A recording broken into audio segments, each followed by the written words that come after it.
Όλιβερ, βγάλαμε δωτάκι σήμερα. Βγαίνει το δωτάκι επιτέλους. Γέλα. Πούτο.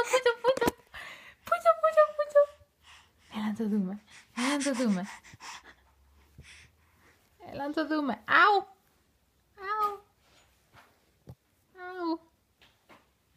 Εκεί είναι το δωτάκι. Για να δει μαμά. Nope.